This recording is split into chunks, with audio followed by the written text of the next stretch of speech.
Kembalikan, WHO mengatakan, menopause adalah fungsi ovariumnya sudah terhenti.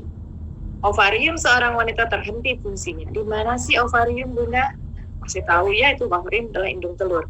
Letaknya ya di organ ginekologis. Kalau kita lihat di sini, kita sebagai wanita ada ini ya rahim, kanan kirinya ada indung telur.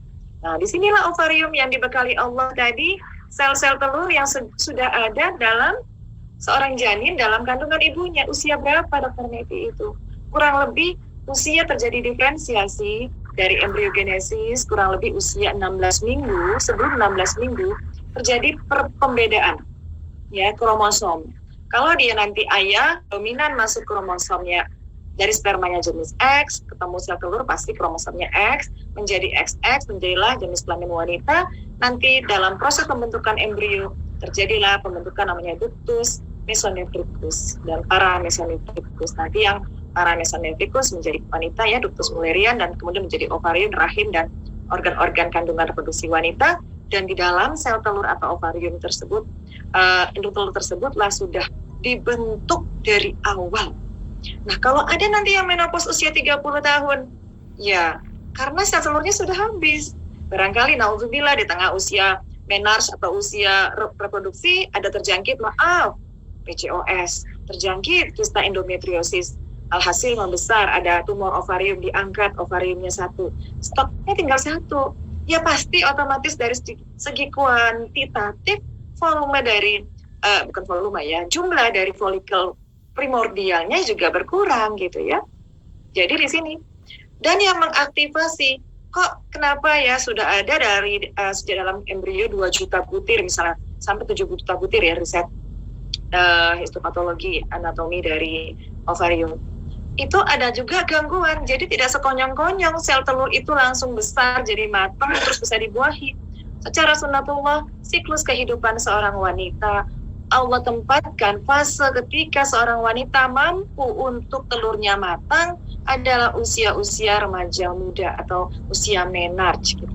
Dan ini diaktifasi oleh kematangan dari otaknya, baik dalam berpikir, dalam kesempurnaan akal gitu ya, akil balik gitu ya, sehingga ada suatu trigger yang mencetus keluarnya hormon dari sentral yaitu otak.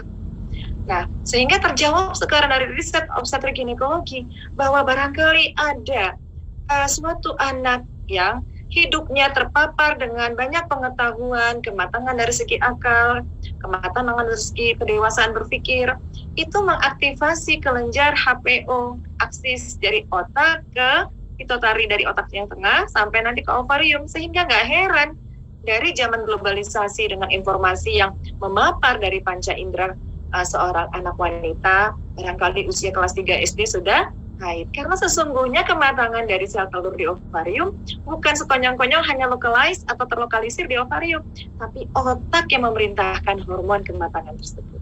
Ya, jadi bisa dipahami Bunda, kok ada baru SMP kelas 3 baru haid? Ya barangkali tinggalnya di tidak terpapar dengan teknologi globalisasi informasi gitu ya, anaknya dididik dengan terkukung gitu ya. Ya ada plus minus dalam hal ini ya, tapi memang banyak faktor, tidak melulu hanya kematangan yang sifatnya indrawi, tapi juga memang tubuhnya, nutrisinya juga pasti juga merupakan kolaborasi dalam proses tersebut. Nah, siklus reproduksi wanita ya, saat lahir itu wanita sudah mempunyai 750 folikel saat lahir. Nah, sebelumnya ada 2 juta rata-rata butir telur, tapi Allah nggak izinkan kita punya anak 2 juta orang gitu ya. Terjadilah nanti atresia atau regresi, sehingga Allah izinkan paling banyak sekarang saya lihat ada berita yang lagi viral ya, seorang ibu melahirkan 15 anak ya, barangkali 15 orang anak gitu ya. Ada 15 folikel telur matang yang Allah izinkan untuk menjadi seorang anak yang terlahir ke muka dunia. Jadi jumlah folikel itu kan semakin menurun.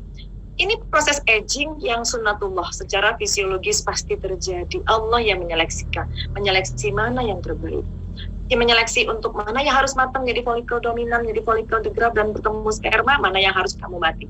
Karena itulah seleksinya Allah yang paling terbaik. Jadi sehingga kalau kita analogikan hal-hal simpel, sebuah perusahaan kalau ingin rekrut pegawai human resource gitu ya, pasti akan direkrut nanti buat iklan fresh graduate gitu ya. Jadi tenaga yang baru lulus kuliah S1 gitu langsung direkrut. Jarang sekali barangkali merekrut ya orang-orang yang oke lah untuk mungkin yang level-level manajer pasti yang udah kompetennya baik, tapi rata-rata rekrutmen itu yang fresh graduate. Jarang sekali merekrut yang usia 45 tahun gitu ya. Kenapa demikian? Ini sama seperti analogi dari folikel. Mana folikel primordial dari sejak dalam kandungan yang mau direkrut oleh Allah untuk menjadi folikel matang yang siap untuk dipertemukan dengan sperma suaminya, itu juga hak Allah. Yang lainnya tidak terekrut mati secara sunatullah, atau bukan mati ya, regresi, ya hilang sendiri terserap tubuh. Jadi proses menopause akan menghasilkan fungsi terhentinya ovarium karena jumlah folikelnya habis. Sehingga kita harus tahu apa kontributor folikel di sel telur tadi. Folikel di sel telur itulah menghasilkan estrogen. Nanti hubungannya dengan menopause, berhubungan dengan osteoporosis, berhubungan dengan kulit yang keriput, berhubungan dengan libido yang menurun, berhubungan dengan mood labil, berhubungan semua karena estrogen luar biasa ya manfaatnya. Walaupun kita tidak boleh mengkultus estrogen saja gitu. Ada banyak faktor yang harus kita perhatikan dalam tubuh kita yang bekerja sangat integratif. Nah, jadi pembentukan folikel terus-menerus seiring waktu berjalan. Kalau sudah tidak terjadi haid, maka folikelnya sudah habis, gitu ya. Ini lihat ovarium dalam embryogenesis, ini primordial. Dari primordial folikel, kemudian menjadi primer early antral, folikel primer, folikel sekunder, tersier, sampai folikel the graft dan matang. Dan ini it takes time. Jadi perlu waktu ternyata dari folikel primordial untuk menjadi matur. Semua perlu waktu. Sehingga Allah juga berfirman dalam Quran surat Al-Hasr juga. Wal asri, demi masa. Semua dalam kehidupan kita punya waktu. Gitu ya. Jadi bagaimana waktunya itu dok? Ternyata dari folikel primordial butuh 150 hari. Gitu ya. Butuh dari primer butuh 120 hari. Butuh lagi, ini kan bahkan lebih ya, bisa sampai bertahun-tahun tentunya. Butuh 70 hari, butuh waktu yang banyak ya. Nanti kalau nggak berkembang direkrut jadi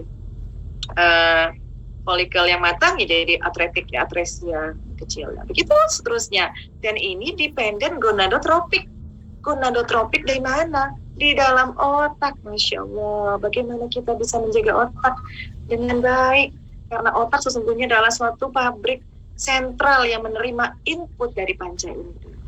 Jadi mau panca inderanya, pendengarannya mau dikasih teriakan, bentakan seorang ibu ke anaknya, yang mau dengar musik, mau dengar murotal tilawah Quran, mau dengar suara yang baik, memandang matahari dengan takjub karena kebesaran Allah, atau memandang hanya sinetron, atau memandang hanya sesuatu siaran-siaran yang tidak bermanfaat, itu tergantung kita mau memapar apa otak kita. Karena sesungguhnya nanti otaklah yang mengirim suatu first messenger yang disebut hormon gonadotropic releasing hormone. Ya, ini dia. GnRH. Jadi semua siklus rekrutmen dari folikel mana yang mau matang, mana yang mau matinya banyak, itu tergantung gonadotropik dependent. Di mana letaknya Bunda? Di dalam otak, Masya Allah gitu. Sehingga otak ini benar-benar ditiupkan ubun-ubun juga di otak. Itu terus kendali Allah. Jadi barang siapa yang ingin menjaga otaknya, jaga panca inderanya. Berikan input-input baik pada otak.